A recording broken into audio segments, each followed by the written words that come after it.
আমার ছেলেকে আপনি বাঁচান, আপনারা আমার ছেলে তার আমার কেউ নেই দুনিয়াতে।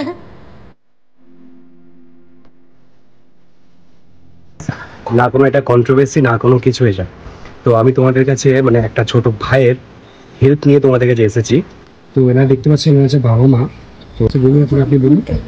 দুটো কিডনির সমস্যা আছে, দুটো কিডনির সমস্যা, দুটো চেঞ্জ করতে বলেছে ডাক্তার। আচ্ছা, এটা 1 বছরের মধ্যে চেঞ্জ করতে বলেছে। 1 বছর 50 লাখ টাকা বলেছে। 50 লাখ টাকা বলছে।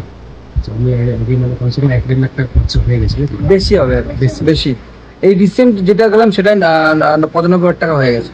আমাদের এই ছোট্ট ভাইটার পিছনে প্রতিদিন 4,500 টাকার মতন করে লাগছে। তার থেকেও বড় কথা, কাকু কাকিমারা কিন্তু এখনো ভাড়া বাড়িতে থাকে, নিজের সর্বস্বটা দিয়ে আমাদের এই ছোট্ট ভাইটাকে বাঁচানোর চেষ্টা করছেন, যাতে তারা নিজের সন্তানটাকে একটু বাঁচাতে পারেন। ডক্টর কিন্তু অলরেডি বলে দিয়েছে তাদের 50 লক্ষ টাকার এই মুহূর্তে প্রয়োজন। আর 50 লক্ষ টাকা আমাদের মতন মধ্যবিত্ত ঘরে জোগাড় করা কিন্তু চারটেখানি কথা নয়।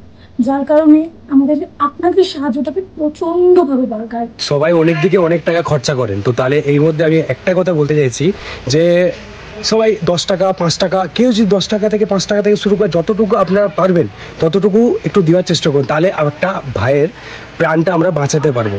তো এখানে প্রতিবেশীরা আছে। কদিন আগে ব্যাঙ্গালোর নিয়ে গেছিল, ব্যাঙ্গালোর নিয়ে গিয়ে চিকিৎসা করিয়েছে। করানোর পরে 95,000 টাকা এমন কিছু খরচা হয়েছে। এখন আর ওদের আত্মীয় মানে আত্মীয় কুলিয়ে উঠতে পারছে না ওরা।